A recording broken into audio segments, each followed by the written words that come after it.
पहले दिन तो सीतापुर के एसएसपी द्वारा उनको ही बता दिया गया मेरे जीजा को कि वो मानसिक विक्षिप्त हैं और नशा करते हैं, ये करते हैं। और उन्होंने मीडिया के सामने बाइट दी कि उन्होंने ही सबको मार दिया।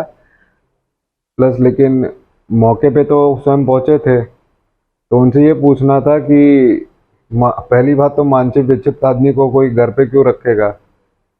और वो इतना मानसिक विक्षिप्त था कि उसने सबको मारना पसंद किया, अपने सगे भाई को छोड़ के अपने खुद की औलाद को, 3 बच्चों को ब्रूटली, सबसे छोटे बच्चे को जो 4 साल का था उसके सर पे हथौड़ी से वार करेगा कोई? क्या एसएसपी साहब कौन सी पढ़ाई पढ़े हैं, हम समझ नहीं पाए। इतना तो हम फोटो देख के कोई भी बता देगा उन्होंने ऐसा बयान कैसे दे दिया। क्या वो तो मौके पे पहुंचे थे ना? हम तो मौके पे अभी तक नहीं पहुंच पाए, क्योंकि हमें तो मॉर्चरी, हम लखनऊ से निकले हैं जब भांजा मेरा आया है, रास्ते में ही ख़त्म हो गया। हॉस्पिटल के बाहर, ट्रॉमा सेंटर के बाहर पहुंचते पहुंचते वो भी ख़त्म हो गया। सुबह 7 बजे समझ लीजिए कि उस बच्चे में जान थी, वो हम बचा नहीं पाए। वहाँ पे किसी ने उसको बचाने के बारे में नहीं सोचा।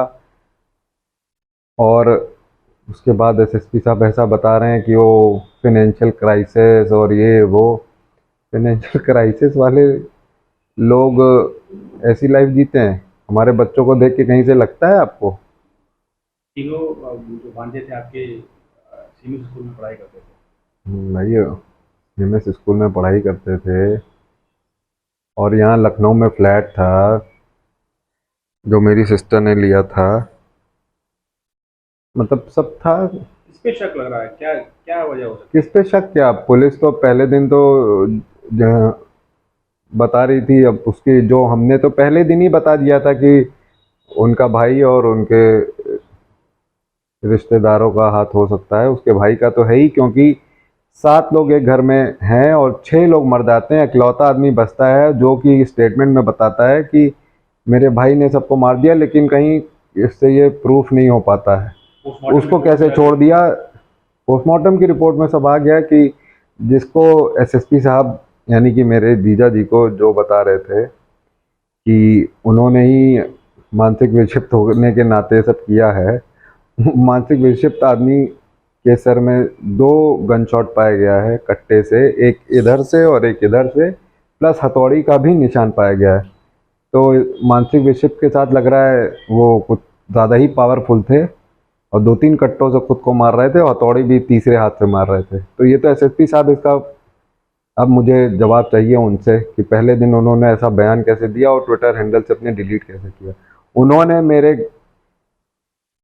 जीजा जी का चरित्र का हरण किया, जो ये जीवन छोड़ चुके थे अपने बीवी बच्चों के साथ, अपनी माता जी के साथ। कैसे वो ये काम कर सकते हैं? एक आईपीएस हैं वो, उन्होंने कैसे किसी के चरित्र का हरण किया? हम लोग कैसे वो ये कर सकते हैं? अब इसका जवाब मुझे उनसे चाहिए। क्या अब आपकी क्या मांग है सर, पुलिस से, शासन से, हम सरकार से? मैं पुलिस के आला अधिकारी, मैं तो ये जानता हूँ कि अगर हम लोग लखनऊ ना रहते या 4 संबंध ना होते तो एसएसपी साहब तो इस बात को मोड़ ही देते। और पुलिस के आला अधिकारी सब जान रहे हैं, कोई भी इंसान जो कि एक इंसान है वो इस बात से आहत है। और पुलिस के सारा आला अधिकारी, और हमें तो उम्मीद है मुख्यमंत्री जी भी ये बात जान गए होंगे, उन्होंने भी सख्त कार्रवाई का आदेश दिया। और डीजीपी साहब का प्रेस नोट भी आया है कि ये मर्डर है, कल ही आ गया था। इसमें किसका नाम सामने आ रहा है कुछ?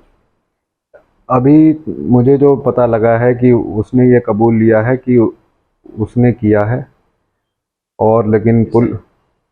उसने खुद किया है ये। अच्छा। हाँ, उसने ये कबूल लिया है, मुझे अभी पता लगा है ऐसा, वहाँ पे गांव पे फ़ोन ऑन करके उनके। और लेकिन पुलिस, सब लोग जान रहे हैं कि 2-3-4 लोग कम से कम और हो सकते हैं उसमें, क्योंकि मेरी बहन के ऊपर गला दबाने और कट्टे और आपका हथौड़ी, 3 तरीके से उन पे प्रेशर डाल के मतलब उनका मर्डर किया गया है। तो 3 लोगों के हाथ तो केवल उनके, मतलब उनकी हत्या में दिख रहा है, तो 3 तो यही हो गए। तो इसका मतलब 3 से 4 लोगों के होने की आशंका है। वो किन लोगों को छुपाना चाह रहा है, बेहतर वो पुलिस अपने हिसाब से निकाल लेगी।